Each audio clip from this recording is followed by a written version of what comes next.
Estimats veïns i veïnes, una vegada més em dirigisc a vosaltres amb motiu de l'evolució de la Covid-19 a Picassent. Tots sabem que venim d'una alta incidència de contagis després de les festes de Nadals i a Picassent aquesta situació s'ha vist agreujada en les dades degut als brots que es produïren en les dues residències de majors que tenim al poble i en el centre penitenciari ubicat en el nostre terme. Des de l'Ajuntament mostrem el nostre suport i volem estar al costat de veïns i veïnes que han patit i estan patint de més a prop les conseqüències d'esta malaltia, sobretot aquelles que han perdut algun membre de la seva família. Ara bé, des de fa unes setmanes, les dades mostren una clara tendència a la baixa en la incidència de contagis, tant en el municipi com en el centre penitenciari. I afortunadament, en aquests moments, en les residències no hi ha cap contagi.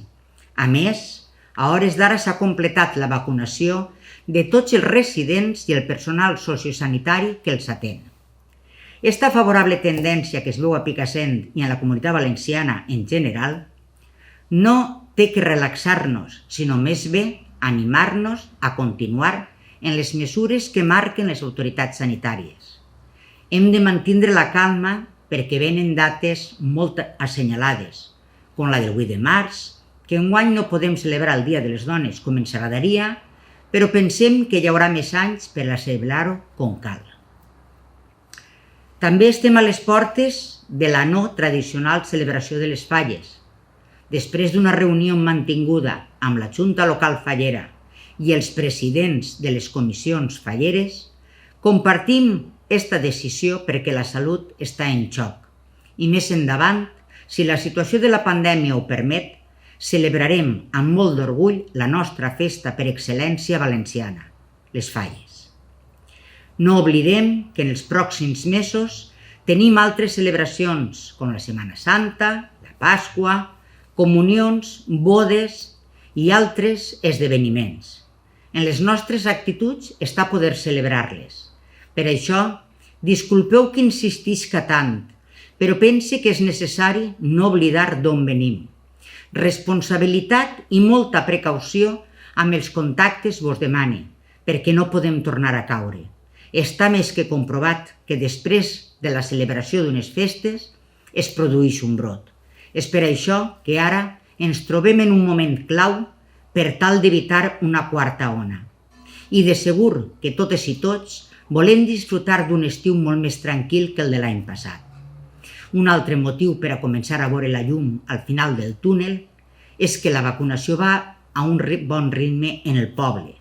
Després de vacunar als majors de 90 anys, ara estan fent-ho amb els majors de 80. També estan vacunant a les forces i cossos de seguretat. I aprofite per agrair de nou al personal sanitari tota la tasca que està fent. A ells i a elles els meus ànims i força, perquè en cap moment han deixat de lluitar i de cuidar-nos. Així com també vull agrair l'esforç que estan fent els professionals de la docència, gràcies pel seu compromís amb l'educació i per mantenir les mesures de seguretat i prevenció de contagis. De fet, a dia d'avui no hi ha cap brot en els centres escolars del poble. I des de l'Ajuntament continuem treballant per a tractar de pal·liar els efectes de la pandèmia. La setmana que ve, l'Ajuntament abonarà als beneficiaris de les primeres resolucions les ajudes directes del Pla Parèntesi, dirigides a les activitats i als professionals afectats per les restriccions a causa de la Covid. Res és per a sempre i els mals temps també passarem. Cert que ja portem un any amb aquesta pandèmia, però a poc anem acostant-nos a la seva fi. Un horitzó que mai hem de perdre de vista en el que per fi els núvols s'aparten i ens deixen veure la llum de poder reunir-se amb els que més estimem, d'abraçar-los i besar-los, de celebrar la festa al carrer i, en definitiva, de poder viure la màgia de no tindre por a una malaltia que, sense dubte, ens ha canviat la vida. Però per arribar a tot això encara ens queda camí, un camí en el que hem de ser responsables, hem de ser previnguts per evitar que de nou pugen els contagis. Esforç i responsabilitat és el que vos demane. Sé que ho aconseguirem, Sé que anem a fer-ho bé. Per això, ànim, endavant, perquè tornarem.